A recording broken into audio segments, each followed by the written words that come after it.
राम राम किसान भाइयों, मैं नितिन फिर से हाजिर हूँ आपके अपने चैनल नितिन देओल में। किसान भाइयों, अब तक जो है गेहूं के ऊपर मैं कई सारी वीडियो आपको बना करके दे चुका हूँ, जिससे किसान भाई बहुत ज्यादा खुश भी हैं, क्योंकि उनकी जो गेहूं की फसल है वो बहुत ही शानदार तरीके से टिल्डिंग करके चली है। बहुत ही अच्छी तरीके से उनकी जो गेहूं की फसल है वो ग्रोथ कर रही है। आपकी भी फसल यदि अच्छी तरीके से ग्रोथ नहीं कर रही है, उसके अंदर पीलापन आपको नजर आ रहा है, तो आप भी नीचे कमेंट कर सकते हैं। मैं आपको भी इतने शानदार वाले फार्मूले बताऊंगा कि उन फार्मूले का उपयोग यदि आप अपनी गेहूं की फसल के अंदर सिर्फ एक बार कर लेते हैं तो आपको बहुत ही शानदार, बहुत ही अच्छे वाले रिजल्ट देखने को मिल जाएंगे। आज की जो हमारी ये वीडियो उन किसान भाइयों के लिए है जिनकी गेहूं की जो फसल है वो सेकंड स्टेज में आ चुकी है। सेकंड स्टेज का मतलब किसान भाइयों ये है कि जब हमारी गेहूं की फसल लगभग 65 दिन 70 दिन के आसपास की आ जाती है तो हमारी गेहूं की फसल फिर सेकंड स्टेज में आ जाती है। इस समय पर यदि हमारी फसल हल्की सी भी पीली पड़ रही है, इस समय पर हमारी फसल के अंदर किसी भी तरह के पोषक तत्वों की कमी चल रही है, तो उस कमी को हमें इस समय पर अवश्य पूरा करना चाहिए।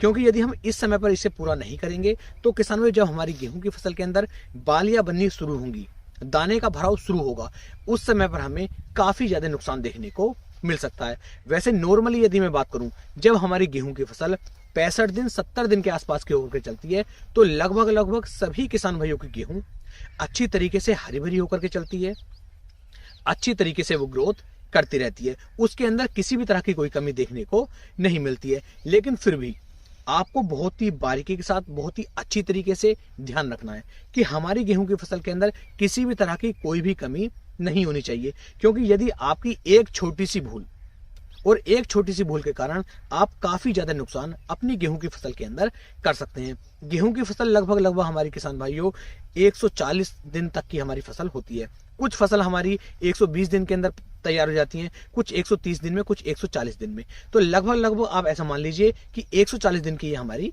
फसल है। आप बहुत ज्यादा मेहनत करते हैं और जो एवरेज आपने सोचा था कि इस वर्ष जो मैं अपनी गेहूं की फसल से लगभग 25 कुंटल, 28 कुंटल, 30 कुंटल तक की पैदावार निकाल करके लेकर आऊंगा, तो उस पैदावार को यदि आप चाहते हैं, इतना उत्पादन आप निकालना चाहते हैं, तो आपको अपनी गेहूं की फसल के ऊपर बहुत ही अच्छी तरीके से ध्यान किसान भाइयों रखना पड़ेगा। यहां पर आज मैं आपको 2 फार्मूले बताने वाला हूं। जब आपकी गेहूं की फसल 65 दिन 70 दिन के आसपास की होगी, आपको एक स्प्रे करना है। इस स्प्रे को आप करेंगे तो आपकी फसल के अंदर बहुत ही शानदार वाली हरियाली नजर आएगी, अच्छी तरीके से हमारी जो फसल है वो ग्रोथ करेगी, फसल के अंदर किसी भी तरह की पोषक तत्व की कमी नजर नहीं आएगी। दूसरा जो स्प्रे आपको करना है वो पहले स्प्रे से लगभग 25 दिन के बाद आपको दूसरा स्प्रे करना होगा।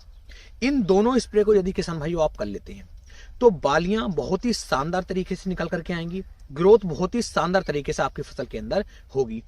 सभी किसान भाइयों के साथ, सभी के साथ तो नहीं कह पाऊंगा, लेकिन लगभग 80% किसान भाइयों के पास एक समस्या आती है कि उनकी एक एक गेहूं के दाने से लगभग 10, 12, 14, 15 इतने कल्ले तक वो निकाल लेते हैं, लेकिन कल्लों की जो ग्रोथ होती है वो सभी कल्लों की ग्रोथ एक समान रूप से पूरे खेत के अंदर नहीं चल पाती है। जब किसान भाइयों ग्रोथ अच्छे से नहीं होगी, सभी जो हमारे कल्ले हैं एक समान रूप से नहीं चलेंगे, तो जाहिर सी बात है उसके अंदर जो हमारी बालियां आएंगी, बालियां भी एक समान देखने को नहीं मिलेंगी। यदि हमारे खेत के अंदर टोटल 100 दाने हमने बोए हैं और उनमें से किसान भाइयों एक एक दाने से 15-15 कल्ले निकले हैं, तो जरूरी है, 100% जरूरी ये होना चाहिए कि 15 के 15 कल्लों के अंदर अच्छी बालियां बन करके आए। यदि सभी में अच्छी बालियां बनेंगी तभी किसान भाइयों हमारा उत्पादन बढ़ेगा। और यदि हमारी जो बालियां हैं, कुछ बालियां छोटी रह जाएंगी, कुछ बालियां बड़ी हो जाएंगी और कुछ बालियां और ज्यादा बड़ी हो जाएंगी, तो इससे हमारी पैदावार में, हमारे उत्पादन में काफी ज्यादा अंतर हमें देखने को मिल जाएगा। तो इन चीजों को हमें ध्यान रखना है कि सभी बालियां पूरे खेत के अंदर जितनी भी बालियां हमारी बनेंगी, सारी बालियां एक समान रूप से होकर के चले, दाने का भराव एक समान रूप से होकर के चले, तभी हमारी जो पैदावार होगी वो ज्यादा अच्छी किसान भाइयों देखने को मिल पाएगी। तो इसके लिए कौन कौन से स्प्रे किस किस समय से करने हैं वो मैं आपको बता रहा हूं। इसी तरीके से यदि आप उपयोग करेंगे तो 100% आपको बहुत ही शानदार वाले बेहतर रिजल्ट किसान भाइयों देखने को मिल जाएंगे। जब हमारी फसल लगभग 65 दिन 70 दिन के आसपास की होकर के चल रही है, फसल आपको बिल्कुल हरी भरी नजर आ रही है, लेकिन किसान भाई जब हमारी फसल बढ़वार कर रही होती है तो कहीं ना कहीं हमारे खेत के अंदर पोषक तत्वों की कमी धीरे धीरे होकर के चलती रहती है। तो यहां पर जो आप स्प्रे करेंगे, आपको किसान भाइयों 2 किलोग्राम यूरिया यहाँ पर लेना होगा। यूरिया खाद को आपको यहाँ पर 2 किलोग्राम लेना है और इसे किसान भाइयों अच्छी तरीके से पानी के अंदर मिक्स कर लेना है। पानी के अंदर इसका घोल आपको तैयार कर लेना है। ये जो डोज मैं आपको बता रहा हूँ ये प्रति एकड़ की डोज बताई जा रही है। 1 एकड़ खेत की मैं डोज आपको बता रहा हूँ। तो 2 किलोग्राम आपको ले लेना है यूरिया।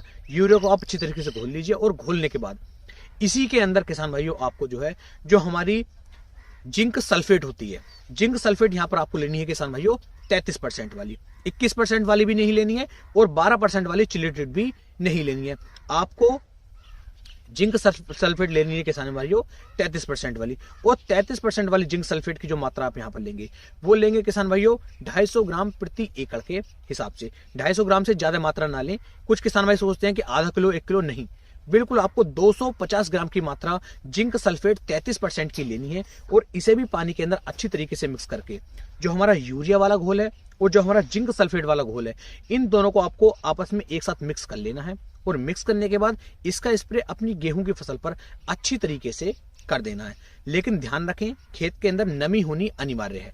अगर खेत के अंदर नमी नहीं होगी तो अच्छे रिजल्ट किसान भाइयों आपको देखने को नहीं मिलेंगे। तो इस स्प्रे को आप करेंगे, आपकी फसल बिल्कुल हरी भरी होकर के चलेगी, अच्छी तरीके से बढ़वार करेगी, बिल्कुल भी पीलापन नहीं आएगा और जो बालियां आएंगी बालियां बहुत ही शानदार तरीके से आपके खेत के अंदर बन करके चलेंगी। तो पहला स्प्रे तो आपको ये कर लेना है 60 से 65 दिन 70 दिन की अवस्था तक, लेकिन नमी खेत के अंदर रखें।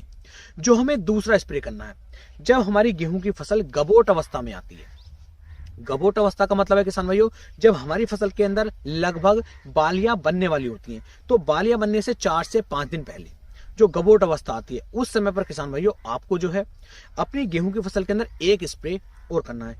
इस स्प्रे को भी यदि आप अपनी फसल के अंदर कर लेते हैं तब तो किसान भाइयों आप ऐसा मान लीजिए कि हमारी पैदावार में कम से कम 20% की बढ़ोतरी 100% आपको देखने को मिलेगी ही मिलेगी। यहां पर 2 स्प्रे आपको करने हैं। इन दोनों स्प्रे की कितनी डोज लेनी है वो मैं आपको बता रहा हूं।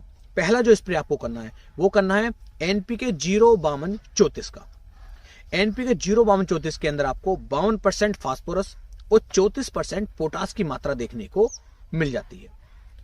इसकी जो मात्रा आप लेंगे वो लगभग 3 से लेकर 4 ग्राम प्रति लीटर के हिसाब से आप इसे ले लीजिए और इसका स्प्रे आपको अपनी फसल के अंदर करना है। या फिर ऐसे मान लीजिए कि एनपीके 05234 को आपको 1 किलोग्राम प्रति एकड़ के हिसाब से लेना होगा और इसका स्प्रे करेंगे, शानदार रिजल्ट आपको देखने को मिल जाएंगे। इसके साथ में किसान भाइयों आपको दूसरा स्प्रे और लेना है। वो जो आप दूसरा स्प्रे लेंगे वो लेंगे आप किसान भाइयों बोरोन 20% का। जो बोरोन 20% में किसान भाइयों देखने को मिलता है इसकी मात्रा आपको लेनी है 150 ग्राम प्रति एकड़ के हिसाब से। तो बोरोन 150 ग्राम प्रति एकड़ ले लीजिए, एनपीके 05234 1 किलोग्राम प्रति एकड़ ले लीजिए। दोनों को अच्छे से मिक्स करके आप इनका स्प्रे अपनी फसल पे करेंगे, शानदार वाले रिजल्ट आपको देखने को मिलेंगे। मेरी ये जानकारी, मेरी ये वीडियो आपको कैसी लगी नीचे कमेंट सेक्शन में जरूर बताएं, जिससे कि मैं आगे आपके लिए और भी शानदार वीडियो बना सकूं। तो चलिए फिर मिलेंगे एक नई वीडियो में। तब तक के लिए मेरे सभी प्यारे किसान भाइयों को राम राम जी।